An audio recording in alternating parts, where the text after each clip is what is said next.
everything that exists in the universe nowadays existed back then. Before the Big Bang? No, it did. It did. Before the Big Yes, Bang. before the Big Bang, it still existed. According to Big Bang Theory, it still existed. It was just compressed so much into a space so small. Was there nothing there?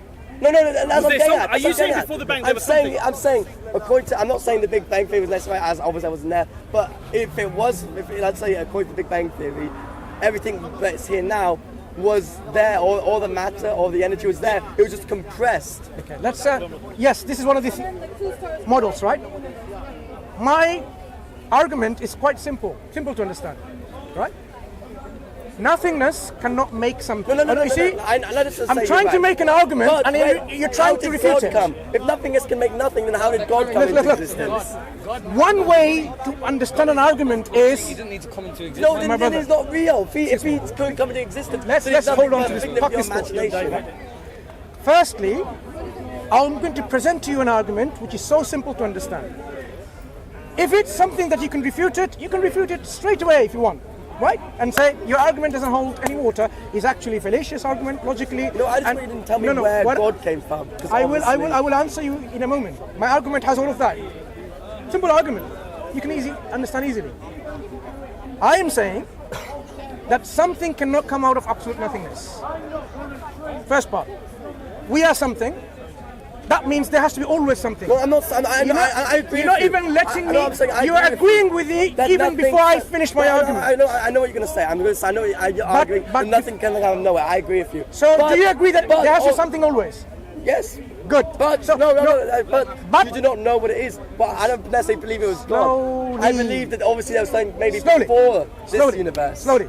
So you agree in principle, using our rationality, there has to be something always.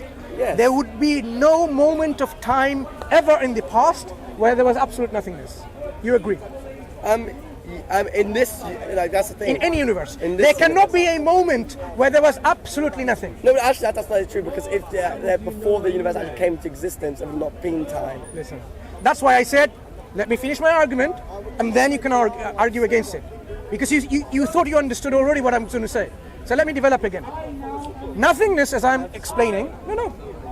Patience a bit. Look, you have your own thoughts. No one's going to take it from you. It's so hot. No. No one's going to take your thought away from you. We are exchanging ideas. You want to go in the shade? All opinions, man. Yeah, we go to the shade? Let's go to the shade. Let's go. Your examples are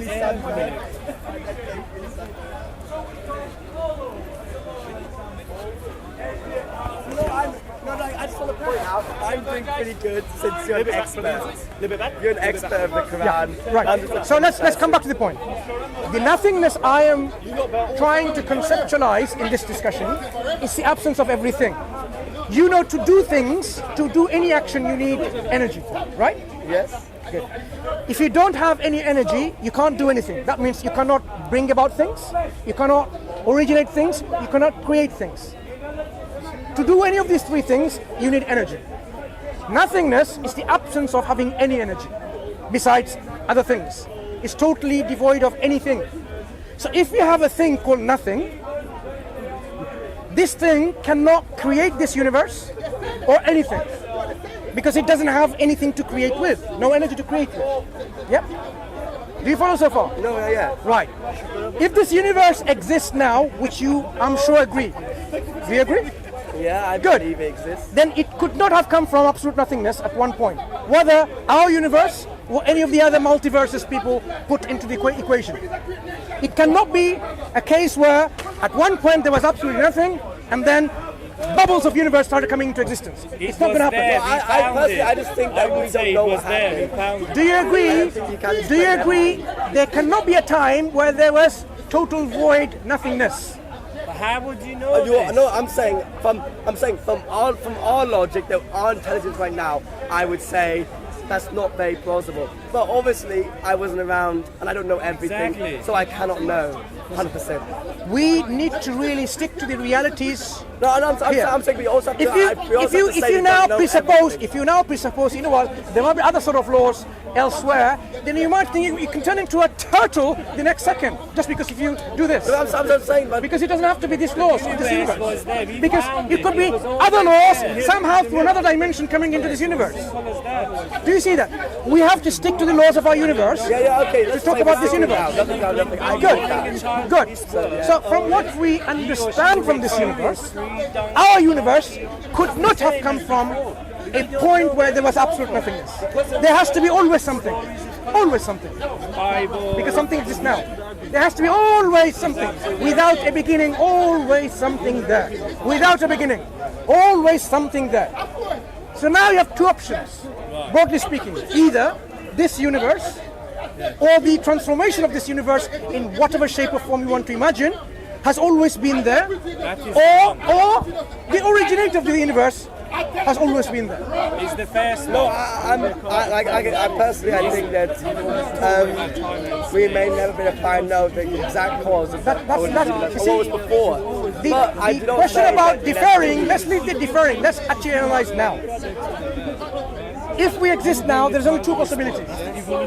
This universe, in some of its manifestation, has always been there, because that's the logical, intellectual, rational conclusion you have to arrive at, or the one who brought, the thing that brought this universe into existence has always been there. I would say that it's probably more likely the universe has always been in some kind of form, but in something creating the universe. Fine. So now, for obvious reasons, my friend, you would take the second category, like my friend does here also. Not the God, originator, creator, but the universe itself. Because you don't have to believe in a creator to make that sense, right? So you will take the other option, which is a logical option to take. No problem. Let's analyze your model. A godless model, originatorless model, a creatorless model where you have this universe in some form always been there, right? So obviously you should be able to explain, if something has always been there, it means it exists with inherent properties, because there's nothing else giving it properties. It inherently has it. If you have existence, yeah, I know the universe is a closed system.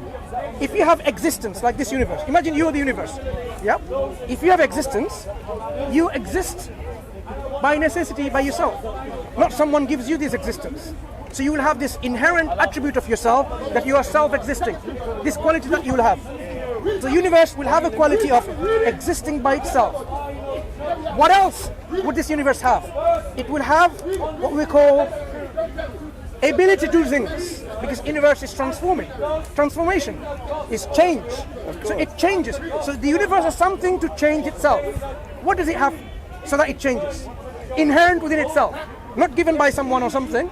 So the universe has inherent properties that makes it to change. Of course. What is it? For example, time allows things to change over time. Time itself is not a conscious agent. I know. Stuff changes over time. That's not like you're a universal human being and you have thoughts and consciousness. Time is not a conscious agent, is it? Yeah, that says, you know what? I'm going to make this universe to behave like this more. So time is not a conscious agent. Yeah, time is the universe conscious? What? Does the universe have consciousness from the very beginning? Of course not. Right. So without being a conscious agent, possessing power, how does it go about doing things?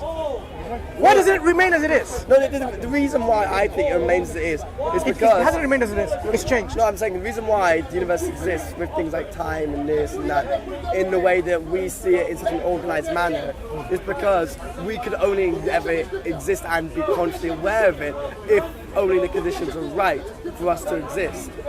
And that's not my question. You're trying to answer other questions we don't look.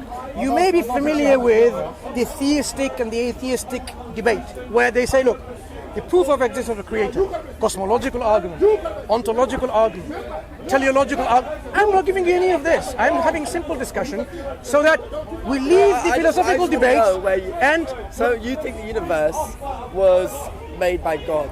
No, I'm talking about your model. See whether it actually can hold by itself. Yeah, whether it is coherent.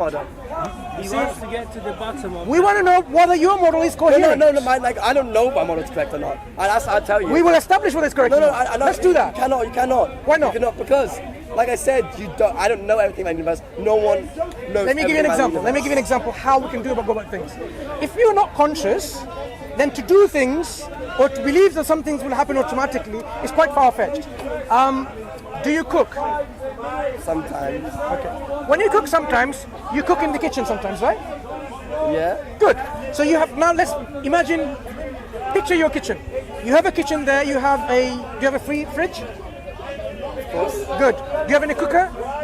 Yeah. Good. Sink? Cup? Example is earthly example. Good. You can So you visualize have all that. a sink with this water, Yeah. the fridge or a freezer with this milk inside, and there's a kettle where you can put on the stove to boil water from the tap, and there are cups next somewhere. Wait. I think you can do this in a much quicker way. Slow down. I want to imagine this, right? And there are a cupboard where there's tea bags. You want to make tea.